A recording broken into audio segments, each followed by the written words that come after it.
Magandang umaga! Kumusta po? Narito po ulit ang update natin para sa lagay ng ating panahon.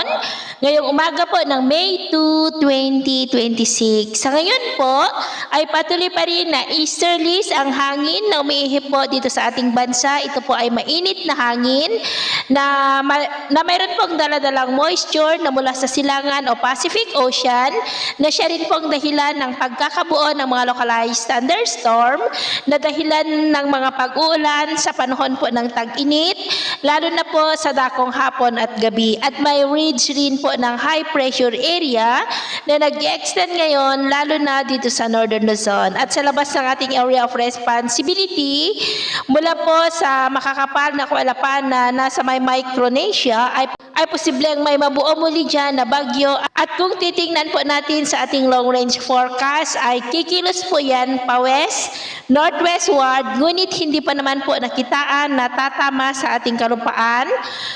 Pero atin lamang pong babantayan ang development yan, lalo na po at nasa malayo pa. At sa lagay ng ating panahon, ngayong madaling araw, ay maayos naman ang panahon sa malaking bahagi ng bansa, pero may tsansa pa rin ng mga isolated rains sa ilang bahagi ng Infanta, Catanduanes, Sorsogon, Romblon, Oriental Mindoro, Palawan, Capiz, Aklan, Cadiz, Escalante, Biliran, Silangan ng Bohol, eastern part ng Leyte, eastern Samar, Siargao, Dinagat Island, Zamboanga at Basilan.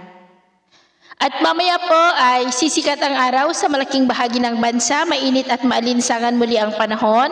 Pero may chance pa rin ng cloudy skies with isolated rain sa may Infanta, Palilo Island, Camarines Norte, Catanduanes, Sorsogon, Marinduque, Romblon, Oriental Mindoro, northern part ng Palawan, Capiz, Escalante, Cadiz, Cebu, ilang bahagi ng Bohol, Tacloban, eastern Samar, Dinagat Island, Zamboanga Peninsula, Basilan at Holosulu. At mamayang hapon, mas maraming lugar po ulit ang makakaranas ng mas maulap na kalangitan with isolated rains.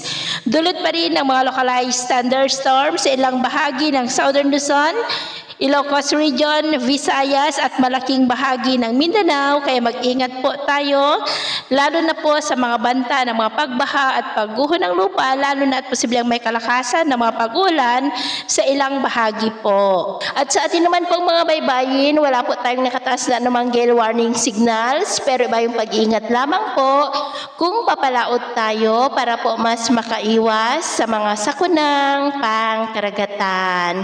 So yun mo lang latest update natin sa araw na ito. At ako pa muli si James na nagsasabing sa kahit anong pagsubok po na darating sa ating buhay, huwag na huwag po tayong mawawalan ng pag-asa. Thank you and God bless!